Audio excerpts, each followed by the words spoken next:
그동안에 우선 특검법 협상에 관해서 간단하게 경과의 보고의 말씀을 드리면, 이재명 후보는 특검을 조건 없이 받겠다라고 분명히 자기 입으로 말했습니다만, 민주당 측에 그동안 특검법 도입을 위한 협상을 여러 차례 제안했음에도 무응답으로 계속하다가 최근에 예산안 관련해서 협의하는 과정에서 만나서 이 특검법 도입을 하자 그랬더니 묵묵부답으로 아무 답변을 하지 않고 있습니다. 그러면서 이 상설 특검법 운운하고 있는 시점 상황이어서 그야말로 말뿐이고 행동은 전혀 따르지 않는, 말과 행동이 다른 이중 플레이를 하고 있는 것을 또다시 확인할 수가 있었습니다. 그뿐만 아니라 예산안 관련해서도 지난번에 이재명 후보께서 우리 당 후보가 얘기한 손실보상, 정확하게는 43조입니다만 50조라고 흔히 표현되어 있는데, 이 손실보상 43조에 대해서 즉각 내년 예산에 반영하자라고 분명히 공개적으로 발언을 했기 때문에 그 예산을 내년도 예산에 담아서 심사하자고 민주당 측에 제안을 했습니다, 제가. 그런데 민주당 측에서는 그에 대해서는 이런 방법도 없이 그것을 담자는 요청 자체도 하지 않아서 이재명 후보의 말 따로 행동 따로 완전히 이재명 후보는 좋은 말하고 다니고 민주당 뒤에서 전혀 다른 180도 다른 모습을 하고 있는 거짓말 이중 플레이가 다시 한 번 더 확인되었습니다. 국토보유세만 하더라도 마찬가지고, 음식점 허가 총량제의 경우도 마찬가지고, 암호화폐로 가상화폐라고 국민들에게 지급하겠다고 했던 말도 마찬가지고, 아니나 말고 싫어 마구잡이로 내뱉어 놓고 전혀 책임지지 않는 공당의 후보의 모습을 확인할 수 있어서, 이런 후보야말로 정말 거짓말쟁이 시리즈를 연속하고 있는 후보라는 지적을 하지 않을 수가 없습니다. 이렇게 입이 가볍고 경솔하고 무책임한 발언을 계속하고 있는 사람은 과연 우리 대통령으로 혹은 지도자로 꼽을 자격 자체가 있겠냐라는 의심을 하지 않을 수가 없습니다. 어떤 특검법 협상은 말씀드린 것처럼 민주당이 전혀 특검법을 도입할 의지 자체가 보이지 않는다, 묵묵부답으로 일관하고 있다는 그의 말씀을 드리겠습니다. 다음으로 예산에 대해서 말씀을 좀 드리겠습니다. 문재인 정부 5년 만에 국가 예산이 200조 원 이상 늘어나서 금년에 604조, 국가가 제출한 것을 기준으로 604조가 넘는 초슈퍼 예산이 되었습니다. 국가 부채는 400조 원이 늘어서 드디어 1천 조 원을 넘어서고 있는 상태입니다. 이런 만큼 이 금년도 내년 예산을 함에 있어서 금년도에 내년 예산 심사함에 있어서 불효불급한 예산, 과도하게 편성된 예산을 드러내는 것은 매우 중요한 일이라고 판단되었습니다.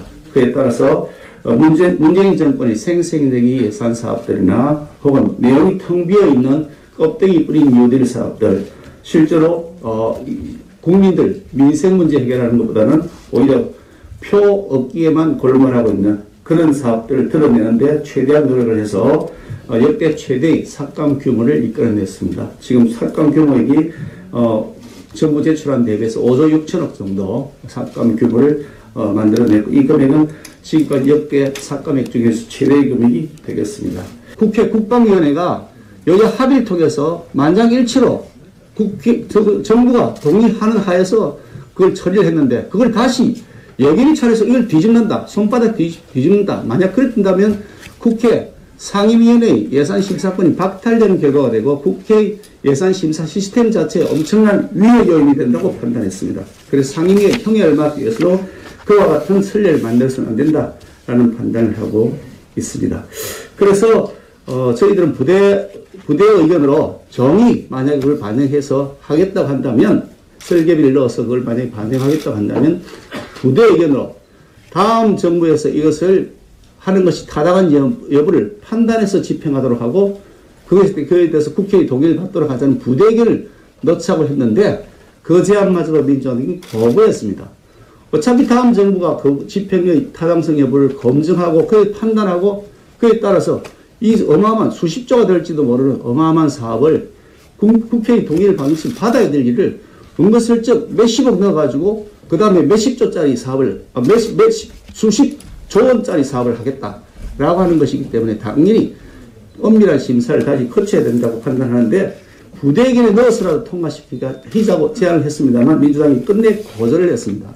아마도 이것은 민주당 자체적으로 그것을 받아들이기 어려운 뭔가 더 강력한 파워가 작동되고 있는 것이 아닌가라는 의심을 하지 않을 수가 없는 상황이 지금 이 시점의 상황이라는 말씀을 드립니다. 또 둘째로 이게 합의에 이르지 못한 사유 중에 두 번째 사유는 손실보상 비대상 업종들이 있습니다. 여행업, 관광업, 공연업 같은 그런 비대상 업종들이 꽤 많이 있는데 이 비대상 업종들에 대한 지원을 저희들은 현금 지원을 통해서 가자. 실제로 손실보상 대상 업종도 다 현금 지원을 하는 마당에 비대상 업종이라서 특별히 다른 것이 아니고 뭐 집합 금지나 이런 것들에서 인원 제한이라든지 이런 것들 때문에 생기는 문제이기 때문에 카테고리가 다르다고 해서 똑같은 자영업자 소상공인인데 왜 차별하냐. 그래서 현금 직접적 지원이 필요한 것이 그것이 형평성이 맞다라고 얘기했음에도 계속해서 정부 여당은 이것을 대출 방식으로 융자를 해주는 방식으로 해결하겠다.